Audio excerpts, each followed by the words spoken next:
Hello welcome back to another beautiful video beyond beauty channel. അപ്പോൾ ഇന്ന് നമ്മളൊരു chicken കറിയാണ് റെഡിയാക്കാൻ പോകുന്നത് കേട്ടോ. അപ്പോൾ ഇതിലോട്ട് ആദ്യമായിട്ട് നമ്മൾ 4 സവാള അരിഞ്ഞത് ചേർത്തിട്ടുണ്ട്.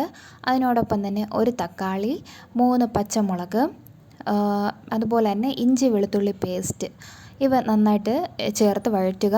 അതിനുശേഷം ഇതൊന്ന് മൂത്ത് വരുന്ന സമയത്ത് മുളക് പൊടി, മല്ലിപ്പൊടി, അതുപോലെ തന്നെ കുറച്ച് മഞ്ഞൾപ്പൊടി ഇവ നമ്മൾ നന്നായിട്ട് ഇതിനോടൊപ്പം ചേർത്ത് വഴറ്റണം. ഇവ ഏകദേശം ഒന്ന് പരുവായിട്ട് വരുന്ന സമയത്ത് 1/2 കിലോ ചിക്കൻ, ഇവിടെ ഞാൻ 1/2 കിലോ ചിക്കനാണ് എടുത്തിട്ടുള്ളത്. ഈ 1/2 കിലോ ചിക്കനും കൂടെ എടുത്ത് നമ്മളിതിലോട്ട് നന്നായിട്ട് മിക്സ് ചെയ്യണം.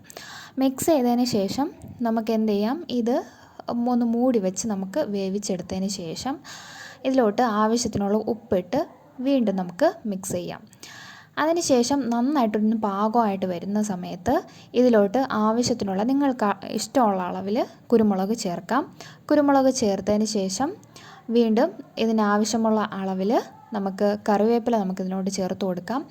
അതിനുശേഷം ഒരു 2 സ്പൂൺ മസാലപ്പൊടിയും ആവശ്യമുണ്ടെങ്കിൽ കുറച്ച് മഞ്ഞൾപ്പൊടിയും കൂടി നമുക്ക് ചേർത്തത് മിക്സ് ചെയ്യാം. അപ്പോൾ നമ്മുടെ ചിക്കൻ കറി റെഡി.